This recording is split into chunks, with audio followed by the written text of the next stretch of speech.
Bismillahirrahmanirrahim. Assalamualaikum warahmatullahi wabarakatuh. Salam sejahtera untuk kita semua. Perkenalkan, nama saya Helena Dwiandi dengan NIM 2018-02-1057. Pada kesempatan kali ini saya akan mempresentasikan hasil penelitian saya yang berjudul pengaruh pelatihan kerja, motivasi, dan kompensasi terhadap kinerja karyawan pada PT Safira Barokah Utama. Pada era globalisasi pada saat ini, industri kecantikan sangatlah berkembang pesat. Hal ini dipicu oleh meningkatnya kesadaran masyarakat akan perawatan diri. Persaingan bisnis di Indonesia, industri kecantikan semakin ketat sehingga perusahaan harus terus berinovasi agar dapat bersaing di pasar yang kompetitif. Untuk bisa terus berinovasi, setiap perusahaan dipengaruhi oleh faktor sumber daya yang dimiliki. Yang paling berperan penting adalah faktor manusia, karena berperan penting dalam tahap perancangan hingga tahap evaluasi. Untuk mendapatkan performa yang berkompeten, setiap perusahaan harus meningkatkan kinerja karyawan. Jika tidak, perusahaan akan mengalami kendala atau tantangan yang dialami, seperti PT Safira Barokah Utama menghadapi tantangan dalam menjaga stabilitas kinerja karyawannya yang terlihat pada adanya tidak tercapainya target penjualan, dan juga diduga beberapa faktor yang mempengaruhi ketidakstabilan kinerja karyawan, yaitu adalah kurangnya pelatihan kerja yang tidak dilakukan secara rutin, motivasi kerja yang rendah, dan juga kompensasi yang kurang optimal. Sehingga dirumuskan permasalahan dalam penelitian ini adalah apakah terdapat pengaruh pelatihan kerja terhadap kinerja karyawan, apakah terdapat pengaruh motivasi terhadap kinerja karyawan, yang ketiga adalah apakah terdapat pengaruh kompensasi terhadap kinerja karyawan pada PT Safira Barokah Utama.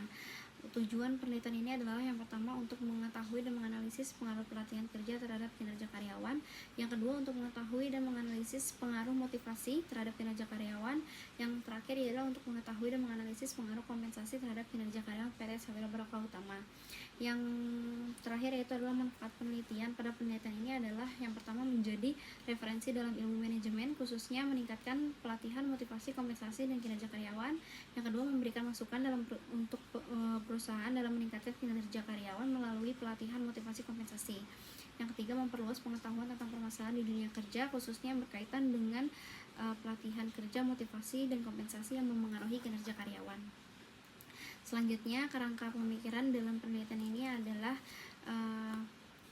yang pertama diduga terdapat pengaruh antara pelatihan kerja atau X1 dengan kinerja karyawan atau Y pada PT Safira Barokah Utama. Yang kedua yaitu adalah diduga terdapat pengaruh antara motivasi atau X2 dengan kinerja karyawan atau Y pada PT Safira Barokah Utama. Yang terakhir yaitu adalah diduga terdapat pengaruh antara kompensasi dengan kinerja karyawan pada PT Safira Barokah Utama. Selanjutnya, metode penelitian pada penelitian ini yaitu adalah yang pertama metode kuantitatif, yang kedua adalah populasinya adalah seluruh karyawan PT Safira Barokah Utama dengan menggunakan sampel teknik proportional random sampling menggunakan rumus Wolflin sehingga menghasilkan jumlah responden sebanyak 101 karyawan. Untuk teknik pengumpulan datanya dalam penelitian ini adalah menggunakan kuesioner yang disebar melalui Google Form. Selanjutnya, untuk teknik analisis data pada penelitian ini adalah dengan aplikasi Smart PLS versi 4 dan menganalisis uji model pengukuran atau outer model, uji model struktural atau inner model, dan terakhir adalah uji hipotesis. Yang pertama adalah uji struktural model atau outer model, yang di dalamnya mencakup uji validitas dan juga uji reliabilitas. Yang pertama uji validitas yaitu adalah ditunjukkan dengan nilai validitas konvergen. Terdapat dua gambar model. Yang pertama adalah model yang belum tereliminasi indikatornya. Yang kedua yang sudah tereliminasi. Yang tereliminasi adalah indikator yang tidak memenuhi kriteria atau yang berada nilainya di bawah 0,70 sehingga harus dieliminasi, dan terdapat tabel-tabel yang sudah memenuhi kriteria atau yang di atas 0,70 sehingga dikatakan valid. Kemudian ditunjukkan dengan nilai AVE-nya di atas 0,5, dan setiap variabel dalam penelitian ini sudah menunjukkan kevalidannya yaitu di atas 0,5. Selanjutnya ada validitas diskriminan, di mana setiap variabel yang dituju lebih besar daripada variabel yang lainnya.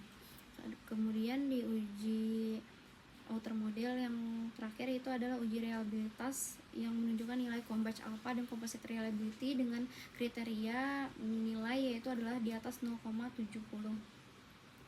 Dalam penelitian ini, nilai Combach alpha dan composite reliability-nya menunjukkan semuanya memenuhi kriteria atau di atas 0,70 sehingga dinyatakan reliable. Selanjutnya, uji model struktural atau inner model. Dalam uji ini kita menguji R-square dan juga F-square. Ditunjukkan dengan nilai R-square di angka 0,816 yang menunjukkan bahwa pengaruh antara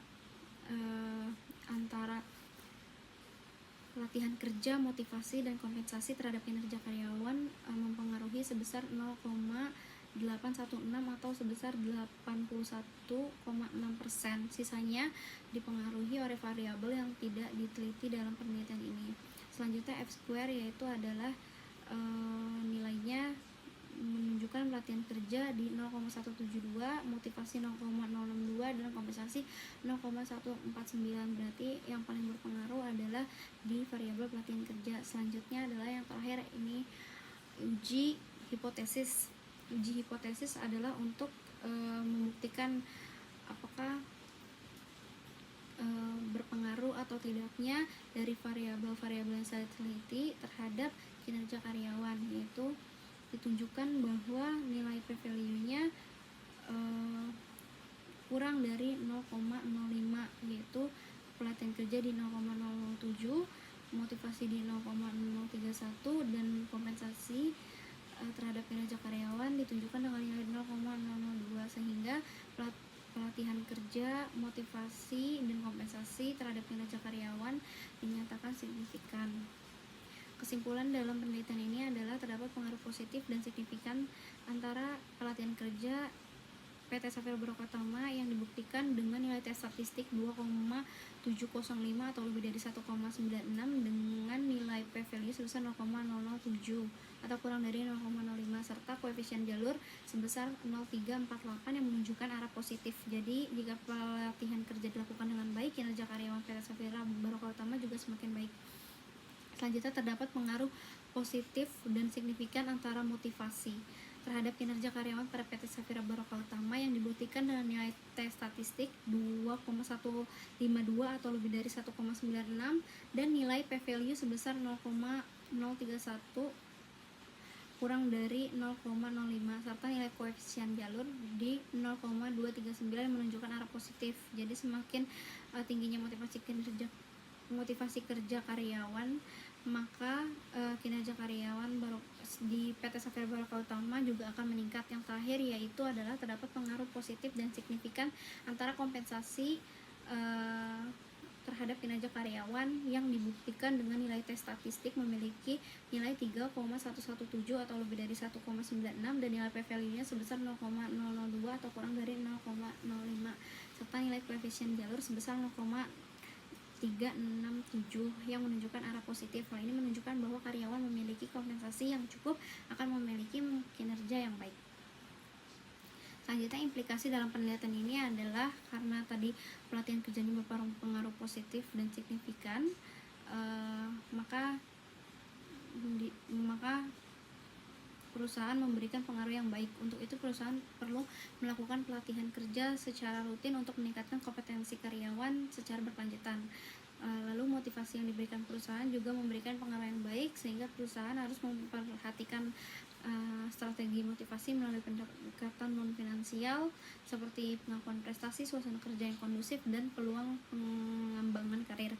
Yang selanjutnya adalah kompensasi yang diberikan perusahaan dapat memberikan pengaruh yang baik. Untuk itu perusahaan harus memprioritaskan pemberian kompensasi yang adil dan sesuai baik finansial maupun non finansial. Selanjutnya yaitu saran dari penelitian ini adalah yang pertama, bagi peneliti selanjutnya melakukan penelitian lebih lanjut dengan menggunakan metode yang berbeda untuk mendapatkan pemahaman yang lebih mendalam tentang faktor-faktor yang mempengaruhi kinerja karyawan.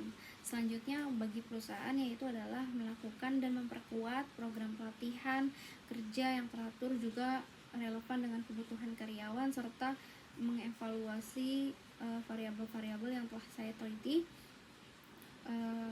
dalam memengaruhi kinerja karyawan. Selanjutnya yaitu bagi karyawan memanfaatkan pelatihan kerja untuk meningkatkan keterampilan dan kompetensi dalam pekerjaan, mengembangkan motivasi diri, serta karyawan harus memahami sistem kompensasi dan memanfaatkan fasilitas dengan optimal. Mungkin itu saja yang bisa saya sampaikan dalam hasil penelitian saya yang telah saya lakukan. Kurang lebihnya mohon maaf. Wabillahi taufiq wal hidayah. Wassalamualaikum warahmatullahi wabarakatuh.